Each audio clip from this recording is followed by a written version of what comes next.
Hey guys, it's Miss Allison. Today we are going to be starting embroidery. So what is embroidery? It's basically taking fabric and you're painting with thread.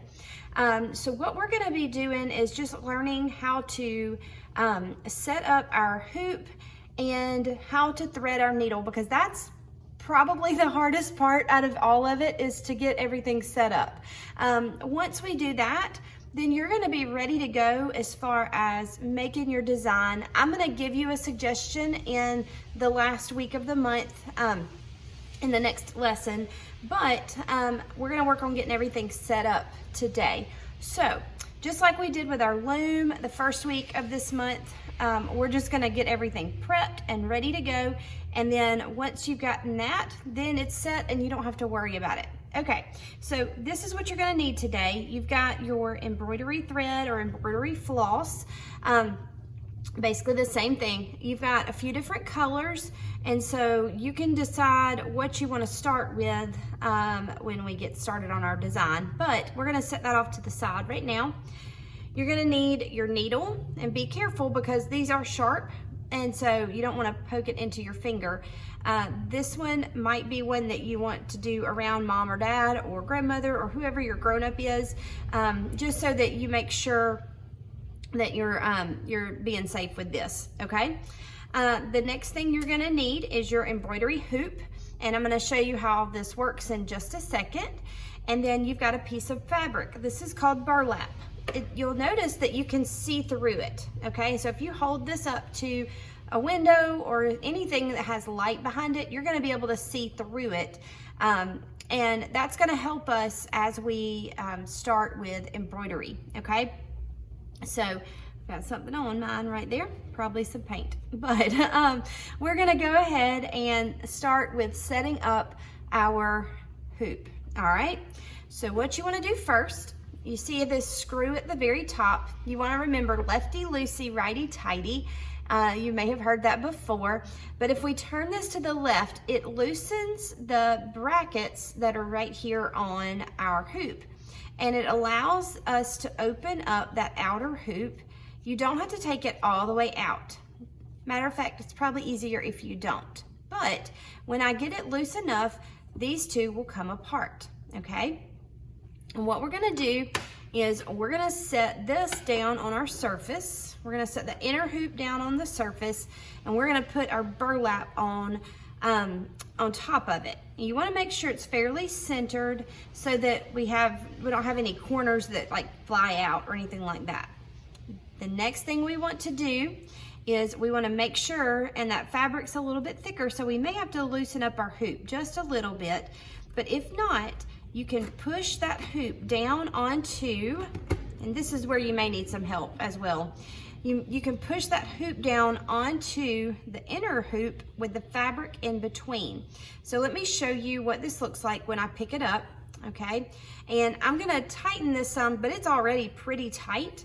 And let me go ahead and tighten that up. So I'm gonna go back to the right, and it doesn't have to be where these touch again, but I do want it to be tight enough that it's not gonna come out, okay?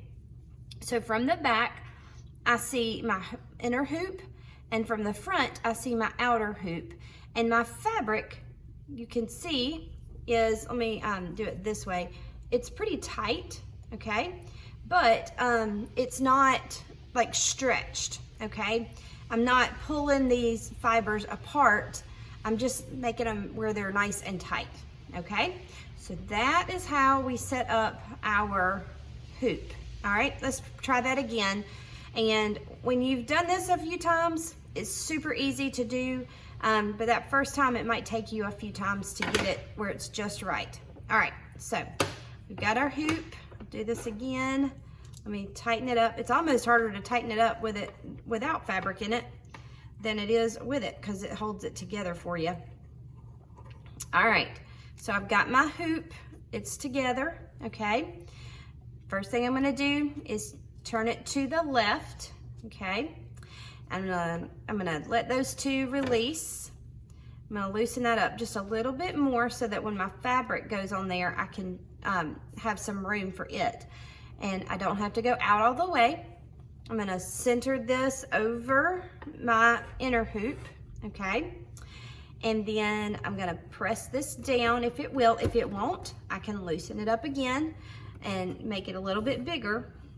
Just depending on what kind of fabric you're using, will determine whether or not you need to loosen it more or less.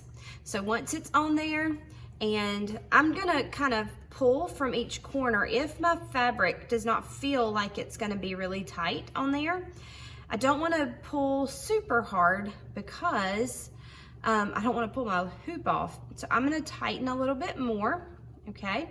And then I'm gonna pull my fabric a little bit more. Now you can see it's pulling just in that space that I'm pulling, but it's not, it is not like distorting or changing the way the lines run, okay? I got a fuzzy in there.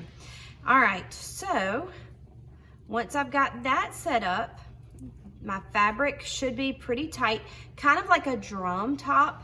You know how a drum will have like a really tight top on it? So I don't want to play it like a drum because it will pull out, but you should have a pretty tight surface on there, okay? As we start doing our embroidery, it will loosen up some just from the pulling and pushing and all of that, and I'll show you what to do when we get to that point to make it where it's easier to work with, okay? So now we're gonna move on to threading our needle. Okay, so I'm gonna do this with a bright thread, and for me it's easiest to pull the little labels off.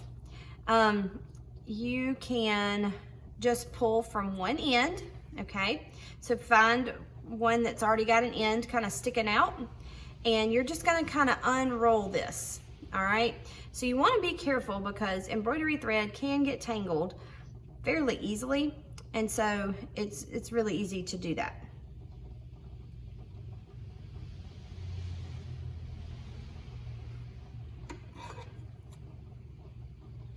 All right, so I'm gonna cut, I'm just cutting a small piece today so that we can get our needle threaded and I can show you what to do. Okay, so what you want to do is make sure that you don't have the ends going like in all different directions. You know how sometimes when you use a paintbrush and you leave it in the water, or you leave paint in it and it'll kind of go out like it's having a bad hair day. So we want to make sure that all of our thread is going in the same direction, all right? And I'm actually gonna put this under here.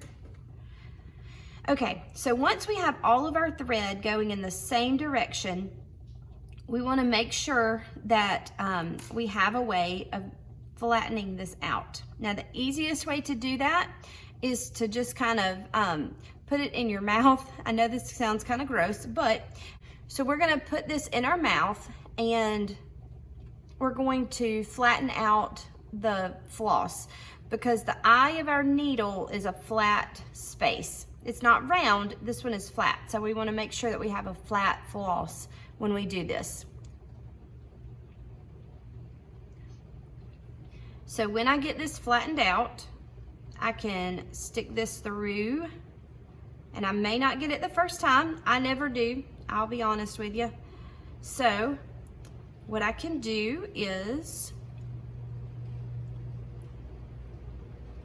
flatten it out again, and voila, we've got it in there. Okay, so what I want to do now is I want to pull this down. You can either do one string or two, okay? So you can either double it up or you can just do the one. I don't want to, this is kind of like when we were weaving, I don't want my tail to be super long or it's gonna get caught up in my design.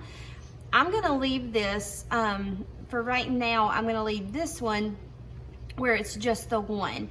So this is what I will be doing my embroidery with. This will be my tail. And when I'm done, it will leave me a little bit of extra space to be able to finish off my, my design, okay? So the next thing that we need to do to have our needle ready is we need to tie a knot. Now, I don't want to go really high up on my embroidery floss. I want to kind of go a couple of inches. So like if I were to lay this down and I took this part of my finger, I could go to this knuckle right here, and that would be a good place for me to do my knot. All right, so it doesn't have to be exactly in that spot, but just fairly close. Now, we have big holes on this burlap, so it's going to take a big knot to make it where we can not pull this through. So I'm going to continue tying knots right here, okay? If you think,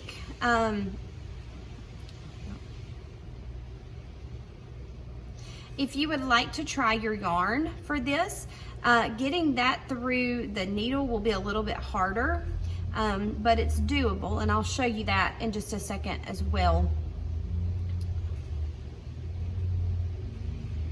Okay, so I've tied this knot several times.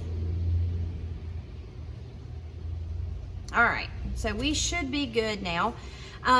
It's still gonna pull through if I pull really hard, but if I'm careful, this knot will kind of hold until I get done, and then I can go tie it off, and I'll show you what to do on that as well.